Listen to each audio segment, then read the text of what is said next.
What is up, everybody? Happy Sunday. Welcome to Market Kickoff with Nick4ATick. I am Nick. How are we all doing? How's everyone's weekend? I don't know about you guys, but mine kind of went through. I mean, it was over in a blink. I guess that's the way, the best way I can describe it. Yeah, I feel like I never get enough sleep and you're pretty much exhausted every day. And then you come in and here we are, Sunday night, ready to take on the markets this week, but it is low volume. Is it low volume? Andrew, anyone? I don't think my settings have changed. I mean, I'm hitting this as normal as possible. Looks like we're good. Turn up your volume if it's too low. Anyway, yeah. So this is going to be a weird week. I'm just going to say it. We got Bitcoin already, shooting the moon, and I really don't know. Yeah, Coach Jay says we sound fine, so I'm going to keep going here. I don't know exactly how much that's going to lead us with equities. I mean, it very much could. We could see the NASDAQ straight just gap up out of this open, just purely based on what we're seeing in Bitcoin land. This might be a week. If you're not a fan of me or my trading or my dry humor, then you may want to miss a few segments on TopstepTV. I'm going to be trading on TopstepTV a lot this week. And I think with what's going on in crypto land, I may even throw on a combine and trade some micro Bitcoin. If equities are not moving, that's probably what I'm going to do. Seems like we could have a little fun and maybe try something that a little different, get into some new markets and see if there's other things that we can actively trade when markets are moving. I expect equities to be moving this week, but given the downside we saw and potentially the beginning of a new retracement, I mean, I guess that's the first thing I can say. I don't know how much weight to put in this move on Friday.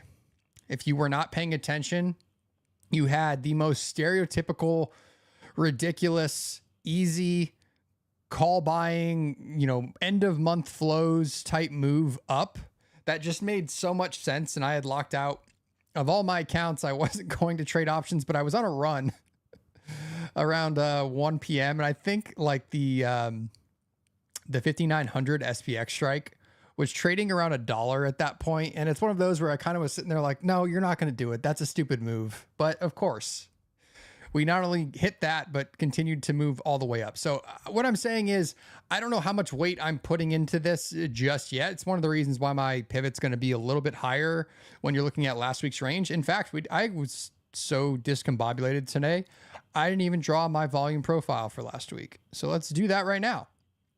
Yeah. So we closed right around the point of control as well. But for me to, really believe we are going to retrace some of this or get into kind of the upper side of this old range that we were in, you need to see buyers start to build volume above 6,000. So I'm going to put my pivot for ES this week pretty much around the 60-10s, 60-07s, depending on what the spread is going to end at this week. But it's an area that I would expect if this is going to retrace a lot of this downside. I mean, we only went down like 5%. So if you're super bearish, I don't even think we didn't even sniff the election lows, which would be back down under 5,800s.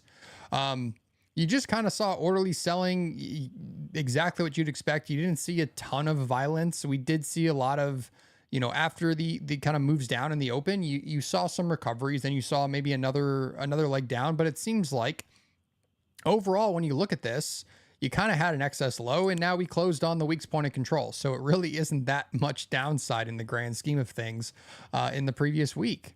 So, and we're only about, oh, I guess my old pivot was like 60, 68, 65s, like up here. So not a crazy move. We basically retraced about half of last week's range. So with everything going on from our administration and just everything else as far as headline risk, and then we do have some of our favorite Fed speakers this week. It's a move from Friday that I'm taking with a bit of a grain of salt currently. Could we absolutely trade higher and kind of go test some of the lows in this range back up into the 6,000s, the 6040s even? Absolutely. But for me to really want to get like, hey, let's go start talking air horns again, you want to see a good volume build above this 60-10s spot. So it would basically be the upper wicks of some of these, you know, drops from the last few days. And that would give me a good indication that buyers are really did step in. They bought the dips down here. They were buying NVIDIA in the, you know, 120s, and they're going to continue to push us higher. So that's kind of what you would want to see. On the downside, on ES specifically, yeah, nothing's really changed from the last week. The first area you'd be looking at to find buyers is going to be back in this low volume node area, and the election lows being down here towards 5800s on the dot. You'd expect that to be defended, but another area I'm keeping my eye on is going to be a bit further down here towards the 5760s. So just something to keep in mind if you really did get some more continuation this week. But outside of the Friday move, pretty violent week. How did we all handle it? I'd be curious to hear from you guys. I kind of fumbled the last couple of days, ended up getting just caught in a few poor moves, not giving myself a ton of dry powder, and you know, that is what it is. And then had a decent week in my personal account and my options account. So how did you guys all do? I'm curious to hear how you all have been managing some of this volatility. Did anyone catch the move on Friday? I think there was a good rebid opportunity kind of around 5,900 before we just got silly. If you kind of saw buyers step in there was a good long opportunity, a safe long opportunity for the end of the day move. But I'm curious if anyone was still trading in Power Hour on Friday and actually caught that. That was an insane move, especially if you look at it on NQ more than anything else. But just a wild, like 200 point move in whatever you want to call it, 20 minutes. It looks like a mixed bag in the chat. So, as I said, if we can build on ES basically above the kind of 60-10, 60-15s, then you'd be looking at this old distribution that we were seeing when we were kind of teetering up here, but the lows of that being kind of the 60-30s, and then obviously the highs is going to bring us back above these 6100s, kind of in the 6110s area, these value area highs going back a few weeks. So if you zoom out a little bit, we are still kind of in the middle of the range. The big magnet is still going to be 6,000 on SPX. So not a whole lot higher, about 50 points or so. So we'll see. It could very much be a choppy start to the week. Oh, and lest we forget, our favorite Fed chairman is back on Friday to provide some aspect of communication regarding whatever the heck they're doing these days. So Jerome Powell talking on Friday, as well as a bunch of other Fed speakers this week. So we'll have some fun, I am sure. But for the most part, it's kind of a trade what's in front of you type of feel to me going into this week. A new month, you're going to get, just like we saw on Friday, you'll have some potentially some rebalancing in the start of the month, as we always do. But, you know, sometimes that doesn't exactly move. You do get those passive flows that can kind of come into the market, but given where we're trading, I don't have an edge either way. It's just kind of like, do you find a good spot where sellers are present and actually want to reoffer a little bit lower?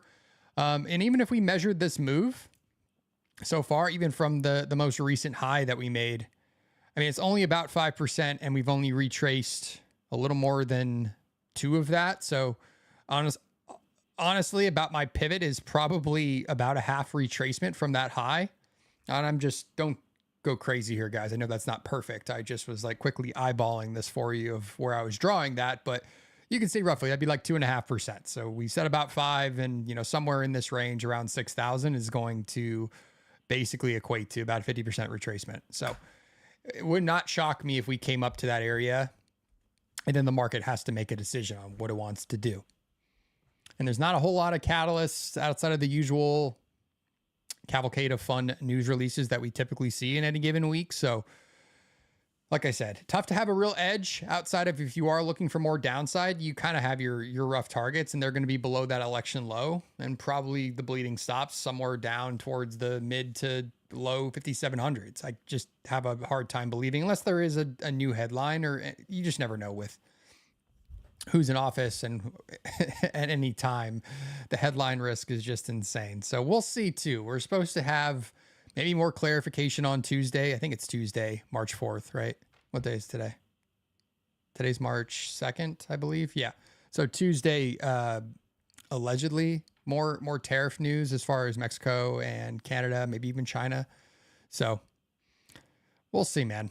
It's like I said, it's just really hard for me to have an edge either way. You got some decent downside moves last week, but it's just tough. You really this week, I think you can't really have a bias, and you have to just come into this with an open mind and just be trading what's in front of you.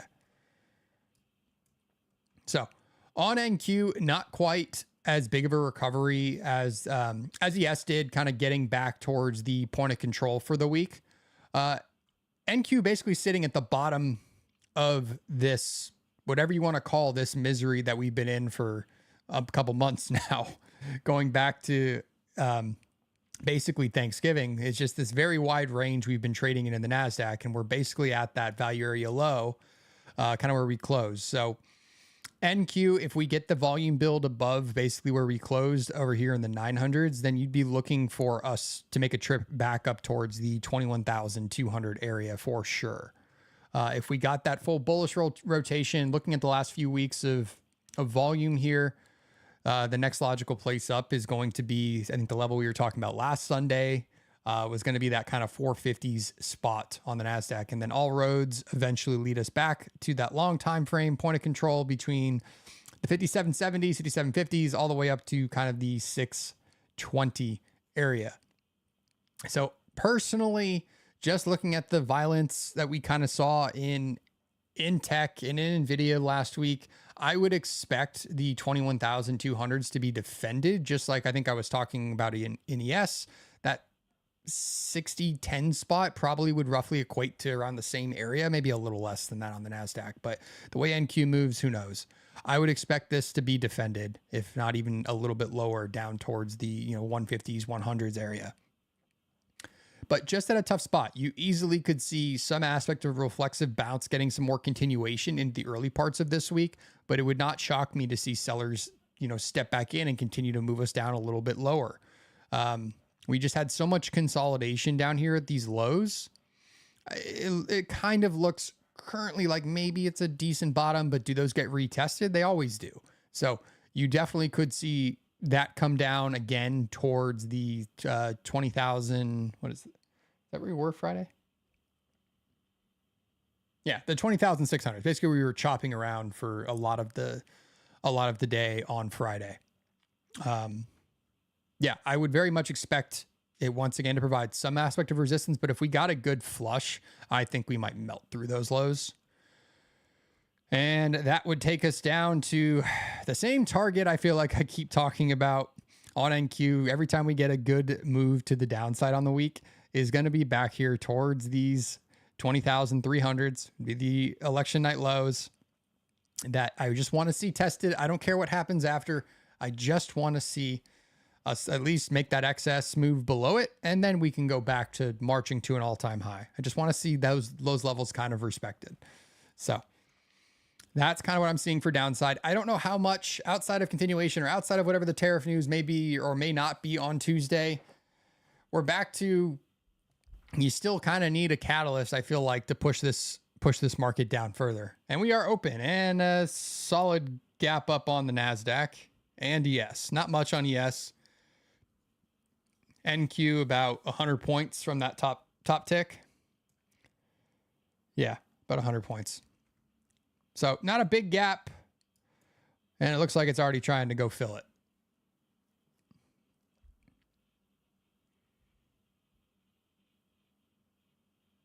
Yeah. All right. So NQ trading around the 970s area, basically the lows of at least that first move down that we saw on, what was that, Monday or Tuesday? So yeah, this will be an interesting week, guys. I would expect the small little gap to be closed relatively quickly, but who knows? Let's jump over to crude.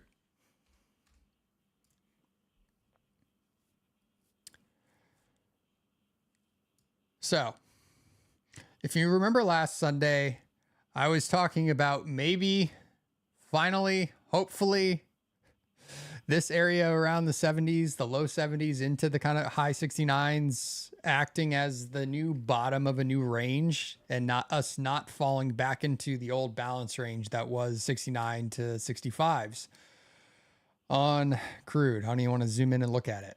So for the time being, it looks like we found a good supply of buyers sitting here at around the kind of lower 69s into the 68 range and are now pushing back above the 70s again. So I would believe, and I would still lean the way outside of the longer trend. But if you're looking for more intraday trades this week on crude, I'd still be leaning for that top edge of this balance to hold as support for now. I'm not saying long 70, but I'm saying if you're going with momentum throughout the session, throughout the week, I would much rather try to long it than short it into a ton of supply sitting even lower and lower with all of the volume that traded between 68 and 65s going back into kind of the middle to late last year. Just as a normal trade, I'd rather be looking for those kind of day trade moves long in crude personally, but it's hard to fight this trend. So if you are going to try longs, that's what I'd be looking for, is to, kind of play it and be looking to cover somewhere off of a trend line that I could probably draw from this on the 4 hour or something.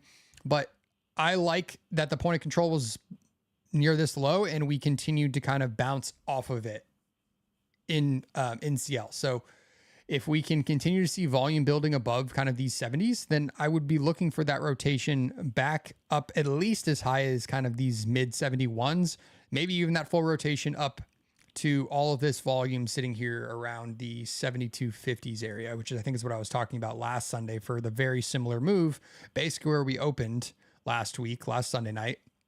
That's kind of where we're trading again right now. I think a little bit lower. So the same play would apply. If we got some momentum to the positive side above 70, then I would probably try a long to see if you could get that full move a little bit higher. And maybe we are, in fact, actually now going to, push out of this as a new bottom at the old top side of this range where we kind of went in, we retested it, we found a lot of buyers, and maybe now we're pushing back out to establish a new range between 72 and 70, at least for the time being. We'll see how enthusiastic crude buyers are. So it's just a tough place to trade when it's, when you're fighting this move back down, you're fighting, potentially more supply, more contracts, everything else coming into back into these markets. But I like the fact that we are holding so far above that old range. So nothing wrong with trying it there. Nothing wrong with shorting it either if you want to try to do it for the break and actually fall in. I just think your downside is ultimately limited with all of this old volume, all of this acting as support. So yeah, not a whole lot I would love to do in crude, but hey, if we get the opportunity, maybe there's a trade there above 70s. Gold shooting out of a cannon off the open. So I don't love, if you're looking for 3,000, you don't love the fact that we've kind of failed before. You get a lot of front running. I do think we're still going to hit it. I do think this pullback is healthy. I do, in fact, think this was one of the areas, the 2850s that we talked about, for a healthy move down to go retest before making that traverse higher back above 3,000. Yeah, maybe this was it. Maybe that was kind of the peak below, some of the structure that we were seeing for the last few weeks.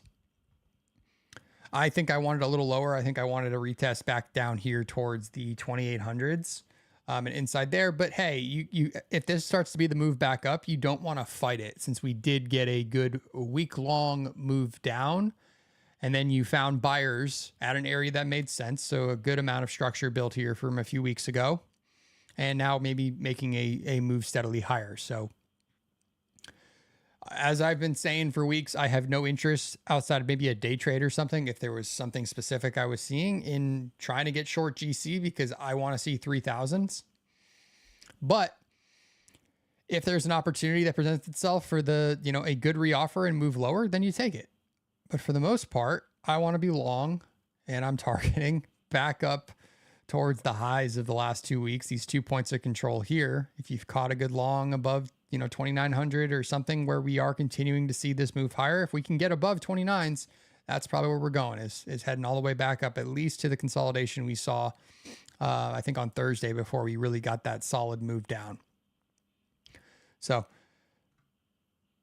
our two other products that we look at, GC and crude, not providing a ton of, I would say, great potential entries, at least like, where I want to go and enter in right here, probably not. But if you got above 29s, then yeah, you kind of have to lean into the momentum and the move back up. But you have to also be conscious of sellers continuing to step in between kind of the 2890s all the way as high as, 2910s even. So you could find sellers still reoffering a little bit higher than this, but there's nothing wrong with kind of going with this move if we get that continuation, and at least trying to ride it as high as, the 930s. So tough call. I don't know. This might be why I'm looking to screw around with some micro Bitcoin this week. Speaking of which, let's see what's going on there. I want to see that spasm. Of course it did. Who didn't see that coming?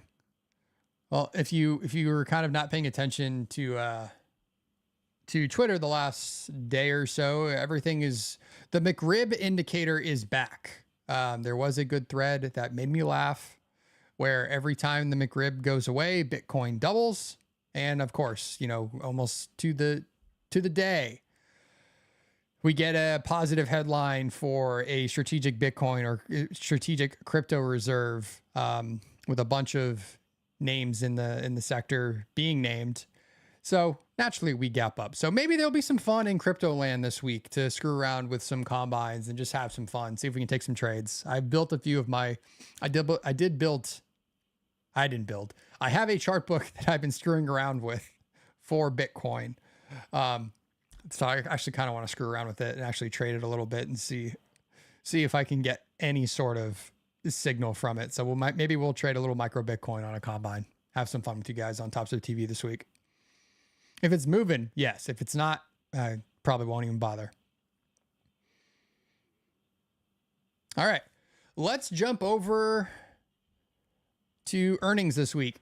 Not a whole lot. I think the majority of the large names are behind us at this point, but there are still a few. And if you are a single stock trader or somebody that loves to get theta crushed by 0 DTEs or weekly options, playing earnings, then, there's still plenty to be excited about every single week when it comes to earnings releases. The big ones to watch still are going to be like Target and Best Buy, CrowdStrike, Broadcom, Costco, even Mongo's reporting this week, HP. I was like, I think there's one more that I wanted to call out. Maybe I'm crazy. No. So yeah, just a couple bigger names in single stocks. Broadcom probably gonna be the only one that would actually move the NASDAQ more than you would expect. And then before the market opens on Tuesday, just Target always is a good indicator of, what's going on in retail. How's the average consumer doing? So always important to hear what they have to say. And Cracker Barrel and Kroger. So yeah, not a show-stopping type of week, I think, that we've been accustomed to with Mag 7 earnings and NVIDIA last week. So we're kind of in that sad tail end of earnings season where it goes to die. Our enthusiasm for this part of the show dies a little bit. My excitement for any moves after hours kind of goes down a little bit. But we do have Broadcom, like I said, that will most likely still cause some aspect of a spasm in the NASDAQ, potentially tradable opportunities. But like I said, I'm still curious if Costco can continue its meteoric rise, and just nothing seems to phase it. I'm a big fan of, of the company as itself, as well as the stores. So I actually have to go there tomorrow. Fun day. That's what you have to look forward to in fatherhood. Your big day is going to Costco on a Monday after TopstepTV, because that's the only time I want to go now. Who wants to go on a Saturday? That's the joy of being a day trader. I can go at noon on a Monday and nobody's there, and it's fantastic. Anyway, we'll jump over to the economic calendar. As I said, a little more of a quiet week as far as, we don't have any major one like a CPI or anything that's going to really, really cause a ton of massive reaction pre-market. We do have ISM, manufacturing PMI, and S&P tomorrow as well. So those usual two that we are very accustomed to, that we'll call out to you on Topstep TV just after the bell and then 30 minutes after the bell. So be aware. There are a few of those this week after the bell with the PMIs coming out. But we'll always call them out to you, but always know when they do still happen, it still is enough of a move when those releases come out to stop you out of a trade. So I just prefer to be flat. I recommend most people do that, but you guys trade how you want to trade. Nothing really going on Tuesday outside of Williams talking. Like I said, Wednesday, more ISM data and PMI. And then Thursday, we do have our usual initial jobless claims. That's productivity. We have non-farm on Friday. Sorry, I was trying to find it. And the unemployment rate, followed by Bowman, Williams, Kugler, and everyone's favorite, Daddy Powell, talking at 11:30 Central Time on Friday. I don't know the full scope of what our favorite Fed chairman is going to be speaking on, if it is truly monetary policy, or what he's going to be doing. But as always, it doesn't matter necessarily if he is truly giving remarks on monetary policy, or if a question comes up, or if it's an open panel. The algos are all over that. Once it leaves his lips, the algos don't take it back. They'll move the market regardless. So just be aware. Friday may be a day where if you catch a good move out of the open, to just call it a session, call it a week, and go do something better. Go touch grass and not deal with potentially your weekend being ruined by our favorite talking Fed himself. We'll see what tie, if it is purple. It never really is anything else anymore. But yeah, that's pretty much it for the week, guys. A lighter data week outside of initial jobless claims and non-farm on Friday. It's a rather quiet week. So the big one is going to be Friday. Otherwise, nothing we don't take on day in and day out with those after the opening bell shenanigans from some of the ISM services PMI releases. So hopefully there is a good amount of trading opportunities this week, but nothing that's going to be driven by a specific data release. If it comes, it's going to be more likely from the headline risk that is Donald Trump. So we'll leave it there and jump over to some options data, which did not refresh. Okay, so this is going to be useless a little bit because it did not fully refresh after Friday's close. So ignore the insane negative exposure that we're seeing here. And I guess I can just keep this as simple as possible. The magnet this week is going to be around that 6,000 strike on SPX. Nothing is 2 insane to the downside. 58 was pretty big last week. I think this just got so skewed by all of the most likely put buying that was stopping all of the passive flows that were coming in for the end of the month. So ignore this, focus on 6,000, which is going to be roughly around where my weekly pivot is kind of trading, depending on where we are any given day this week. But I would expect that to be tested at some part this week. Why is my data so skewed today? I don't know. So yeah, nothing that's too crazy. I was not seeing a ton of downside hedging, to be honest. As far as the data on Friday, like I wasn't seeing, outlandish calls down to 5,700 as far as protection or anything lower, but we'll see how this changes tomorrow. I'm going to take a look tomorrow after the opening bell and we'll get a better perspective on how this just shifted. It just got so skewed with all of the call buying that occurred in those last like 20 minutes. So yeah, we'll leave it at that. I'm still on micro Bitcoin. I was like, what is this gap? We'll jump back to yes, which is still just kind of gapping up and moving a little bit higher. All right, so we are nearing the part of the show where I will open it up for questions, whatever it is that you guys want to talk about. If you have a question, throw it in the chat. We'll grab it. I will answer every and all questions that I possibly can within my allotted time. So we'll get to those. Do I need to share my volume profile settings for anybody before we get that going here? I'm kidding. I'll share them anyway. There's my inputs. But we'll get to some questions. As I said, if you have them, throw them in the chat. Andrew will grab them and I will get to as many as I can. So, what indicators are you using? If you're referring to what is on inside of the screen you are seeing on TopstepX, I keep it pretty clean. So you'll see my volume profile, my visible range, as well as my fixed range. I use the Topstep daily levels because I don't really want to have like the previous day's value area high, value area low, settlement, like all of those. I don't need to have necessarily on my chart other ways. So the Topstep daily levels just make it easy to auto populate them, and you can add more. I have similar different levels, other things that I plot on other charts too. But for TopstepX, I just like to keep it clean. So I keep like I said, value area highs, value area lows, settlement, Hoag's levels, because I like what he has to say and how he comes up with them. And then on my 5-minute chart, I use a 21 EMA. It's just a good visualization of trend for a day trader on a 5-minute structure. It'll just let you know, are you fading a trend? Are you going to get chopped up? Is there, like, you can kind of see it on 5-minute structure. It just keeps you on the right side of trades. And it does sometimes act as a decent area for algos to play around with a little bit. So for me, it just keeps me fading trend days.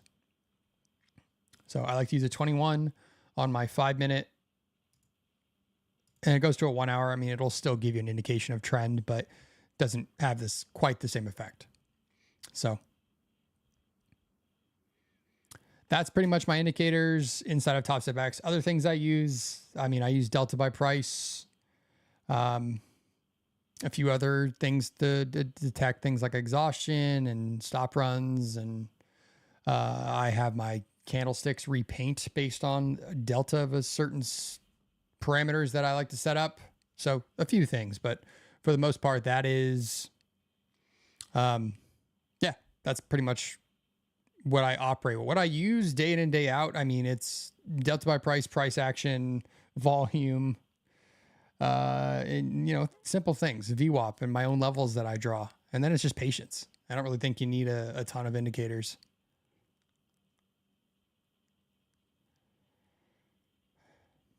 What site is this? I think you're referring to this one.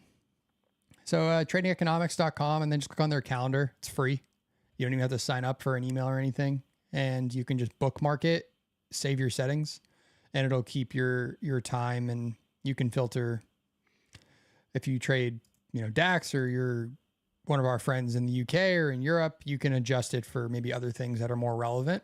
But if you're trading trading the US markets and trading New York Open to close, then you really only need these, unless, the ECB and everybody else just seems to follow whatever the hell the Fed's doing. So I really have learned that other releases that you see on Financial Juice and things, like, it just doesn't matter. I guess all eyes still go on. Everyone holds their breaths when the Bank of Japan does something, but I think for the most part, all of the markets just move on what the US is doing half the time. So trading economics, like I said, you can go bookmark it. It's free. What earnings calendar do I use? Earnings Whisper. Same thing. They put this on Twitter every week for free. I just grab it and paste it here for you guys, but you can follow them on X, and they post this I think every Friday or Saturday for the following week. They might even pin it so you can quickly find what's going on this week, but I think they might have a subscription or other things that you can get from them, but this is all I ever care about and look at. Just who's on the docket.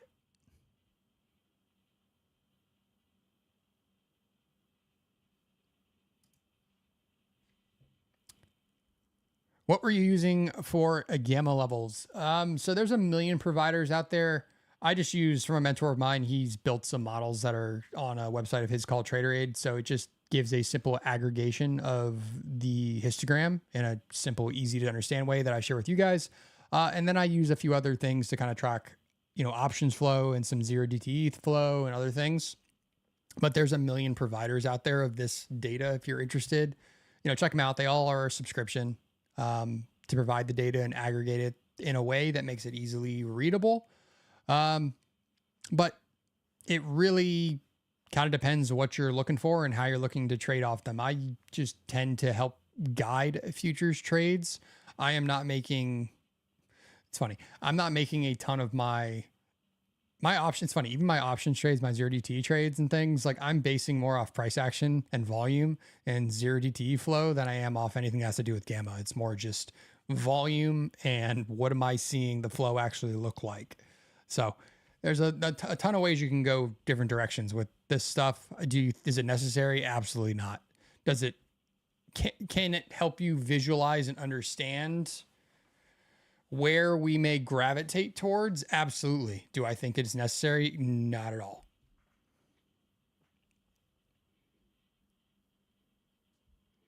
What is your personal risk management process? 1 loser, cut size in half, 3 losers, end of your day.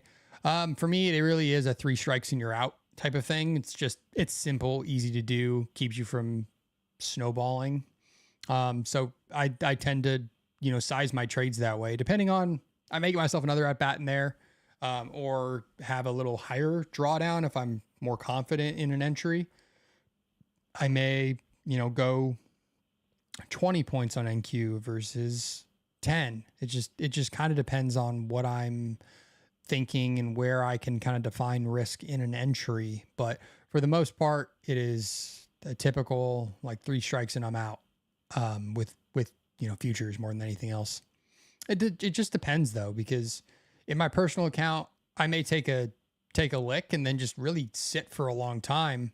And then if another setup presents itself, and in theory, I was at my personal daily loss limit in my personal account, I still may fire another trade. Like, there's no hard rule here. If the setup's there, the setup's there and you take it. So I wouldn't say it's necessarily the best thing if you have a history of going on tilts. Like, if you're tilted, like, 3 strikes and you're out is a good way to stop yourself. If you are, just in bad situations, just maybe it was you got bottom ticked on a stop, or, your thesis was not invalidated. You're not martingaling your way to a DLL. Then there's nothing wrong with kind of getting back in and trying it again, or getting in like, I think Dakota has been doing this more, which is like, he may have gotten back in at his stop because his stop should have been his entry. So there's situations like that where the trade's not over in theory. You just might've been a little trigger happy getting in. So it really depends, but I usually use 3 strikes and I'm out.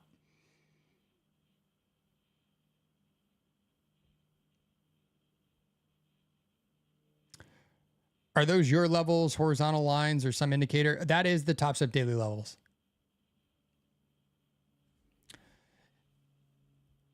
Nick, Nick, how do you have volume profile on multiple days like that? So this is not multiple days. This is each week. You can draw them for each session if that's what you want at the end of the day. You can draw the previous day's volume profile, but just to not muddy up your screen for trading, use the Topstep daily levels and just add yesterday's value area high, value area low, and yesterday's point of control, and you have the volume profile that matters.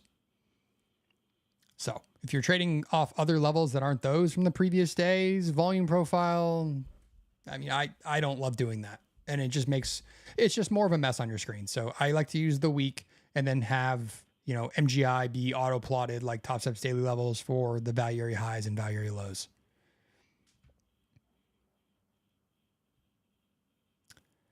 How big are your stops usually in NQ?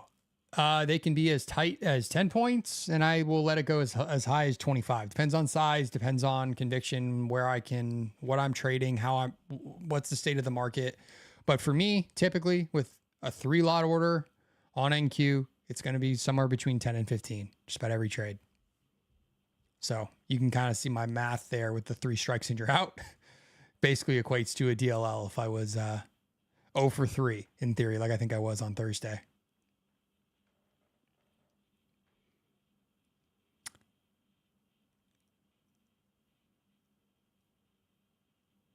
After Topstep traders move on from a live account from doing well after a while, do you have any suggested brokers? I mean, it really depends. There's nothing wrong with having multiple accounts. I mean, I do it. So you don't have to think of it as like I graduated from a Topstep live account because I've been trading well and I just hit my 30 days of profitability and, I just want to take all my money and run.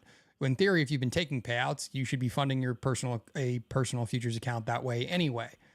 And then in theory, you are trading multiple accounts, just like you've been trading 5XFAs. I would never recommend copy trading your personal account with a prop account or something, but it's just another way that you can maybe trade different times of day, different situations. So I don't think you ever want to think of it as moving on or graduating from. I think there is a good balance that, like I do, Dakota does, others, where you still are managing a personal account while still trading, for Topstep's prop account.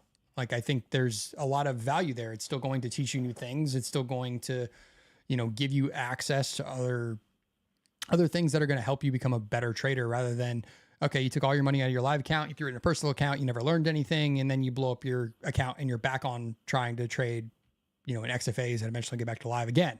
So what I'm saying is, don't think of it as, leaving your live account and just saying, I'm never going to have to get back to trading on, trading for the prop again. I think there's a good balance of doing both. But as far as brokers that are out there, I mean, there's a bunch. Depends on kind of what you're looking for more than anything else, the platforms you trade. I use one that's probably different from other people, but I mean, there's AMP, there's a million out there.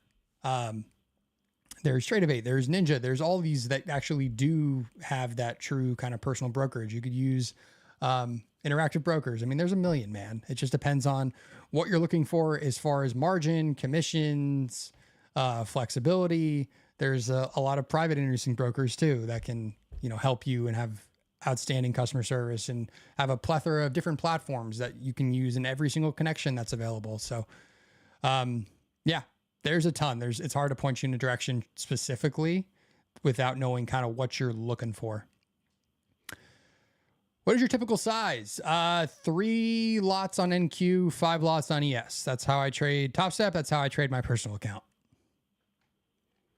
Everything else, I mean, when I trade crude, is probably 3. Gold is probably 3. I don't know. I just got accustomed to kind of doing that with the others, but I don't trade them enough that I could probably really know what my sizing and stops and things should be at times outside of just looking at, candlesticks patterns and other things and MGI to make a distinction on how to size or how to set my stop specifically. I would probably have to fall back on a dollar value, which is not exactly what you want to do.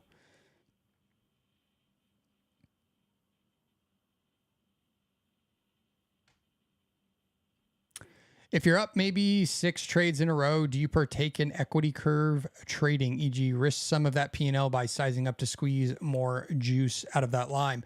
Do I do it? No. I very much am if I hit a good trade, if I take a good trade and it hits my setup and I get to my full take profit, a lot of time, guys, I lock out of my Topstep account and call it a day. You know, this is where the best thing about this new career path that I'm still working through and figuring out is the ability to have that autonomy in your life.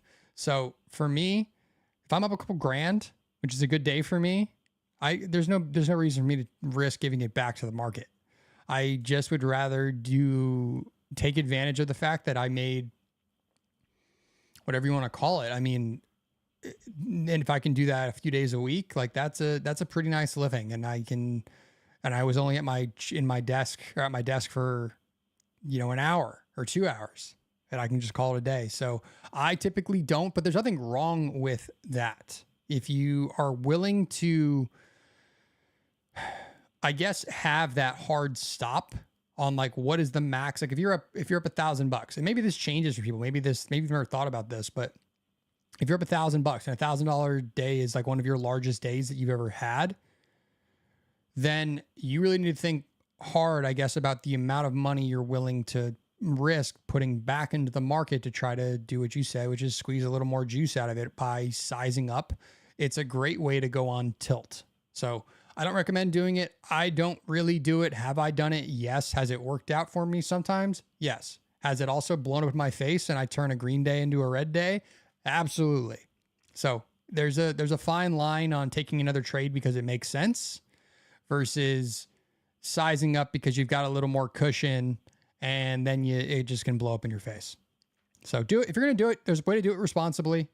Would be defined risk. If you're up 10 grand, I would tell you there's no reason you should be giving back more than your daily loss limit at that point. So if your daily loss limit is 3 grand and you're up 10, you should not be leaving that day any less than 7. That's how I would think about it.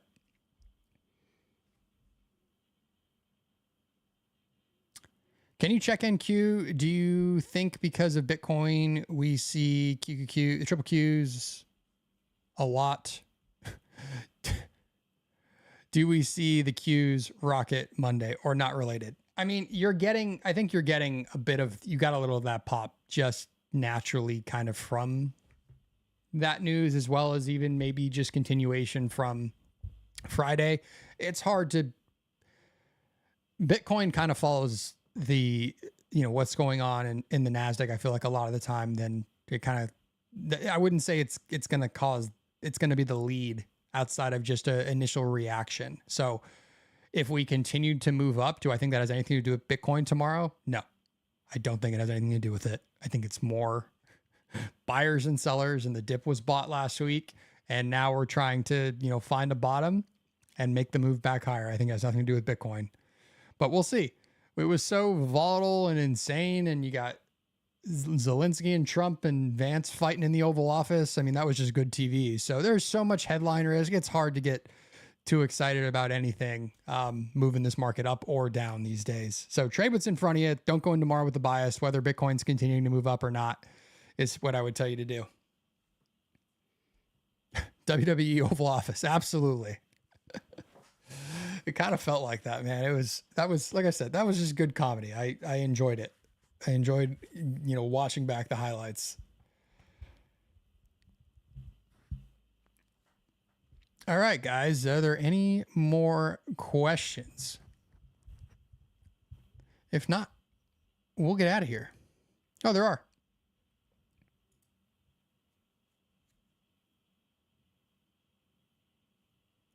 What do you recommend?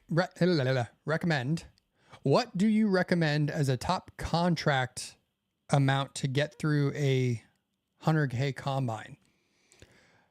I think you're talking in terms of sizing.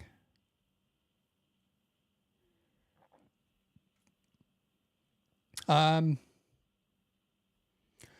100K, it just really depends I mean, this just opens up a can of worms. It's a $6,000 profit target. It really depends on how long you've been in the account, how much you're willing to risk. I mean, I know people that pass it trading micros, and that's all they trade. So I think we talked about this on Friday. I mean, you can scale into a position with micros, and on a move like we saw on Friday, if you got long around 700s on the NASDAQ, even with micros, I mean, you already got yourself a good way to that profit target of $6,000. So what I would tell you is, if you don't know what's a good size, then start building a position with micros, and use your risk, use your stops, and start to see what you feel comfortable. And if you're comfortable blowing the account in one day, then that says one thing. And if you can still do that with micros. So there's not a specific sizing thing that I would say. I mean, before we turned off combines, if you have not turned them off, but before we went to like a single focus on a live account, I mean, I was trading 3 to 5 lots still on NQ and ES to pass combines. So I wasn't necessarily trying to hit a home run. I'm still just taking down trades the same way I do. 20 to 30 points on the NASDAQ, 5 to 12 points on ES, depending on, what I'm looking for, if I caught a good chunk of the move. And if you do that with five contracts on ES, that's basically halfway to, passing a 150K combine. So you don't need a lot of size to do it, especially with how volatile and how this market's been moving. So my suggestion is start with micros, see how you feel. Try, how does it fit into your strategy? Like, what are you doing? Are you scalping? Are you trying to catch the move of the day, one way or the other? Because that says everything about sizing, because you could do it with a couple micros. And if you're somebody that's playing for the big move of the session, then you don't need a lot of size. If you're scalping, then maybe, 10 to 20 points on the NASDAQ, maybe you just need 1 or 2 contracts. And if you're taking a ton of trades, it just really depends. If you're someone that takes 1 trade a day, that says one thing. If you're someone that is in and out of this market in seconds, then that's a whole nother thing. With a 5 lot in ES, how many points are you risking? Usually 5 is what I would risk in ES.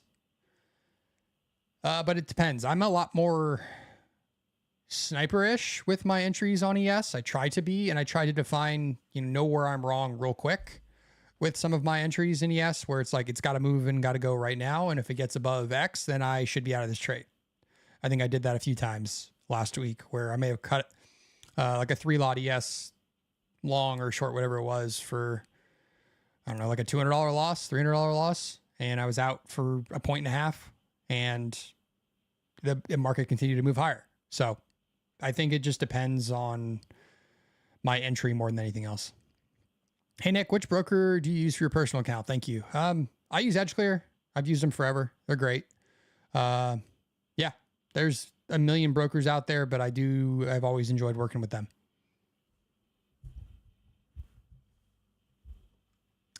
And that looks like it is the last question.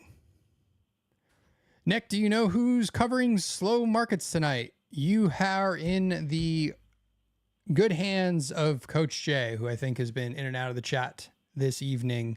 So, yeah, I think Jay and I are covering a lot of our sessions and Coach Dakota's sessions this week. So you're going to probably get sick of me here early in the week. I will be on with Coach Jay tomorrow morning for Fast Markets, as well as Tuesday for Fast Markets, and a bunch of other sessions this week. So I look forward to spending a lot more time with you guys this week and trading live with y'all.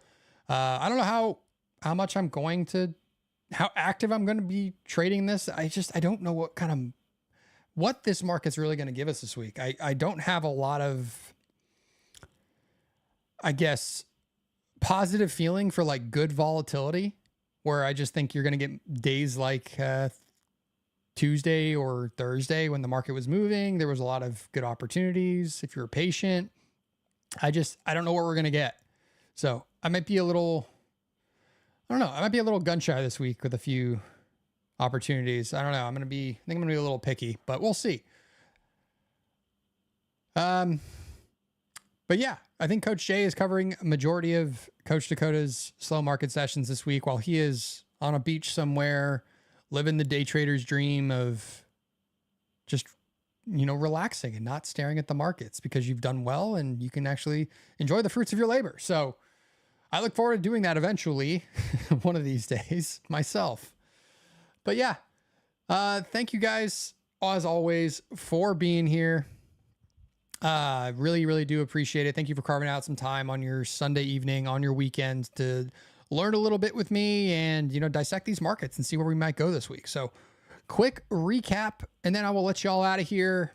My weekly pivot is going to be around the 6010s to 6005, 6007s. I may tweak it a little bit when I actually look at hard numbers, but basically I want to see us get over these kind of wicks from last week more than anything else. If we do that, expect us to start balancing back in this range of kind of 60-30s as high as 6100s to kind of be just back in this misery that was these last few weeks.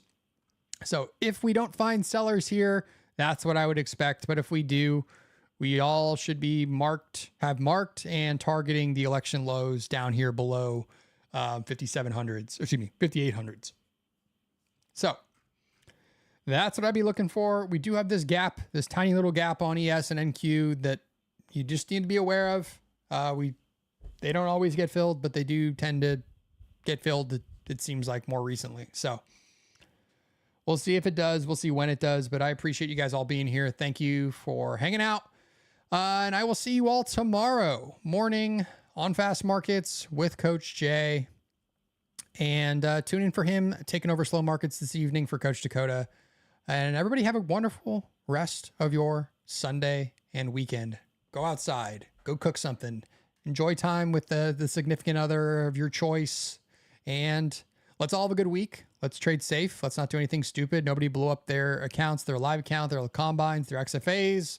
Trading Globex tonight. There's going to be plenty of opportunities this week, so let's trade smart. Thanks, guys. Cheers.